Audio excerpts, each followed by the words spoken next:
नमस्कार शेतकरी बांधवांनो, आणि आपल्या या शेतात तुम्ही बघू शकतात आणि टमाटरी खूप छान झाले, बघू शकतात तुम्ही। मस्तपैकी फ्रुटिंग पण छान होते आणि आज आम्ही करतोय म्हणजे थोडे पालेभाज्या जे आपल्या घरापुरती होईल भाजी, अशा प्रकारे आम्ही भाज्या लावतोय।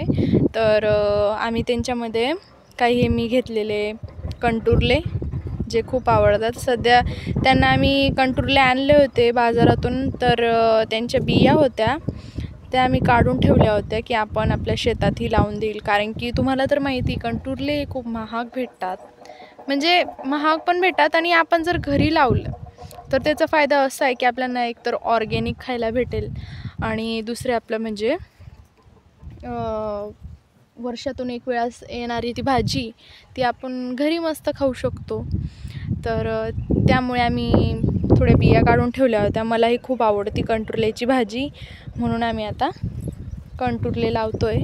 तिकडे आई थोडेसे भोपळा, कारले व भेंडी अशा प्रकारे थोडी लावून देते।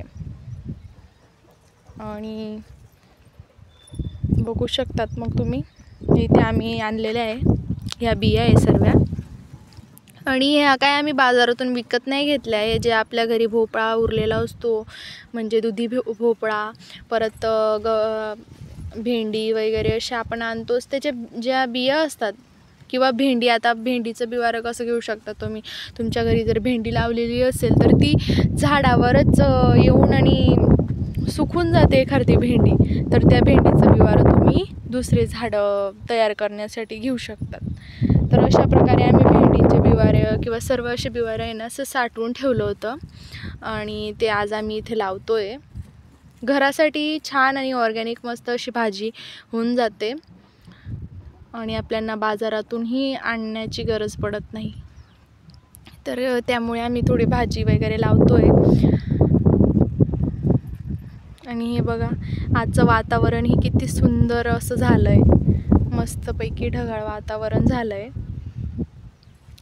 सध्या 2-3 दिवसापासून तर इतका पाऊस चालू होता इकडे, तर खूप जास्त पावसामुळे खूप जास्त आम्ही कंटाळलो होतो घरी। आपण कसं शेतकरी जे असतात त्यांना शेतीचाही लळा असतो, आणि एक वेळेस आपण शेतीत आलो की आपल्या मनालाही कसं या नेचरमध्ये, या निसर्गामध्ये असं सुंदर रमून जातो आपण।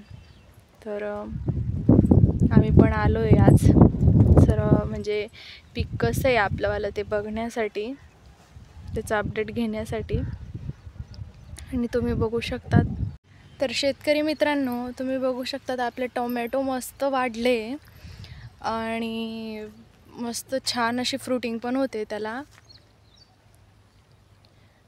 आणि आम्ही इथे एक रस्ता आहे, तर आम्ही इथे ना ही अशी जाळी बांधतोय, कारण इथून येणाऱ्या जाणाऱ्या जे लोक असतात तर ते काय करतात की येताना जाताना असं काही टोमॅटो वगैरे काहीही दिसलं तर लगेच ते आपल्या टोमॅटोच्या प्लॉट वगैरे मध्ये घुसतात आणि आपले टोमॅटोचे नुकसान करतात।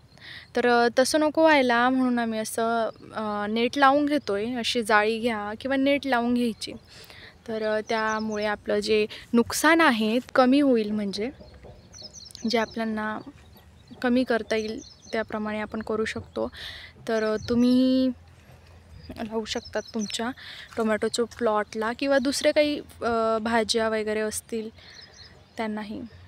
आणि दुसरे जे प्राणी असतात ते पण आपलं म्हणजे प्लॉटमध्ये घुसून नुकसान करतात, आणि पासूनही आपण त्याचा वाचव करू शकतो, म्हणून आपण अशा प्रकारे नेट लावून घेऊ शकतो। तर आम्ही असं नेट लावला इथे, तर तुम्ही बघू शकतात।